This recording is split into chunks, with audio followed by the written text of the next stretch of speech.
تو ڈاکٹر صاحب یہاں پر ایک اور سوال میرے ذہن میں آتا ہے کہ باصول آدمی ہمیشہ اکیلا رہ جاتا ہے. یہ ہمارا المیہ ہے. بڑی دکھ کی بات ہے.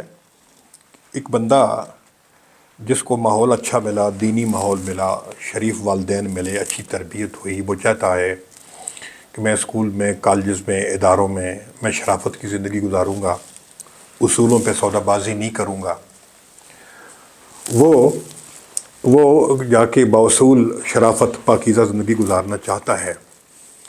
اسے مافیا، کچھ جو ڈاکو ہیں، جو سماج دشمن عناصر ہیں، وہ اسے اچھا نہیں سمجھتے. وہ اس کی مخالفت پہ فرض کیا پولیس میں تو بندہ آ گیا ہے، وہ ایک علاقے میں اچھا آدمی ہے، شرافت کی زندگی گزار رہا ہے، کسب حلال کر رہا ہے.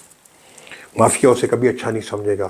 اس کے مقابلے میں ایک پوری دیوار بن کے وہ کھڑے ہو جائیں گے.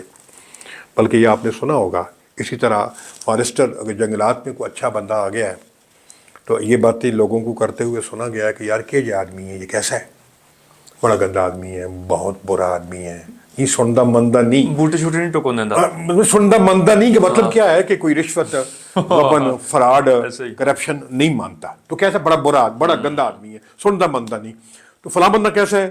کہتے ہیں اچھا آدمی ہے، سندا سے مندہ مراد ہے، یہ یہ کہ ایسا وہ کر رہا آپ کے ہے. مطابق یہ ہمارے معیار ایسے بنے ہوئے ہیں.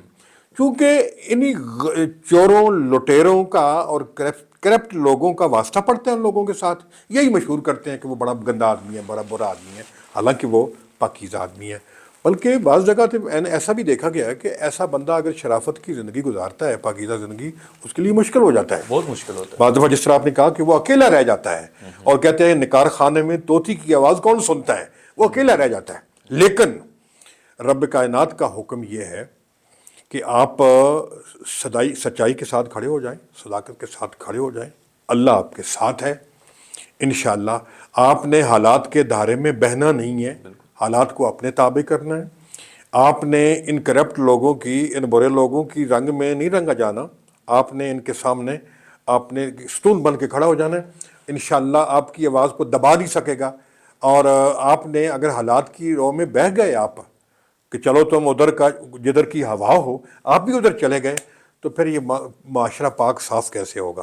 یہ بات ٹھیک ہے، یہ سوچ ہمیں بدلنی ہوگی. لیکن یہ ہے کہ یہ واقعی وہ بندہ تنہا رہ جاتا ہے. اور بعض دفعہ ایسا بھی ہوتا ہے کہ بندہ کہتا ہے کہ میں اکیلا کیا کر سکتا ہوں، میرے اوپر والے، میرے دائیں بائیں والے، وہ تو سارے کرپٹ ہیں اور سارے وہ کر رہے ہیں، تو میں بھی اپنی سروس کیوں خراب کروں، اپنی زندگی کو کیوں داغدار کروں. وہ بھی اس رو میں بیٹھا ہے، کھڑا ہو جائے اللہ کے سہارے پر، انشاءاللہ اللہ اس کو کسی میدان میں ہار نہیں آنے دے گا. اس کے جو حل ہیں ان میں سے مجھے ایک حل یہ لگتا ہے، جس طرح آپ نے شروع میں بیان کیا کہ اگر پختہ یقین ہو لائف آفٹر ڈیتھ کا، کہ مرنے کے بعد بھی زندگی ہے، تو آئی گیس اس کو مشکلات اتنی تنگ نہیں کریں گی. کہ اگر اس کا یقین پختہ ہے کہ یار یہی سب کچھ نہیں ہے، اگر میں اکیلا ہوں ادھر، تو یہ ایک ٹیمپرری ہے، مطلب ابھی کے لیے ایسا وقت ہے. جی. تو نیکسٹ جو اپنی زندگی ہے اس کے بارے میں کچھ سوچ رہا ہوں میں، اس کے بارے میں یہ بالکل یہی بات ہے. خوف خدا ایک ہوتا ہے، اللہ کا ڈر، یا اللہ کی عدالت میں جواب طلبی کا ڈر. یہ قانون بنائے جاتے ہیں، قانون سخت سے سخت بنائے جاتے ہیں، لیکن جس معاشرے کی تربیت نہ ہو، قانون اس کا راستہ نہیں روک سکتا. قانون بنتے رہتے ہیں، لوگ قانون کو پامال کرتے رہتے ہیں.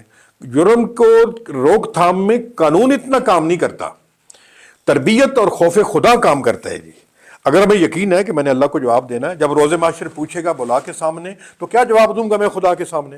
تو اس نظریے سے اگر وہ کیا کرتا ہے کہ وہ ڈٹ جاتا ہے باطل کے سامنے، طاغوت کے سامنے وہ کھڑا ہے، انشاءاللہ اللہ اس کو کبھی مایوس نہیں کرے گا، کبھی نا امید اس کو نہیں رکھے گا. کیا کہتے ہیں کہ اس کو اللہ تعالیٰ ہار یا مار نہیں آنے دے گا اس پہ. لیکن اگر وہ حالات کی رو میں بہ جائے تو پھر تو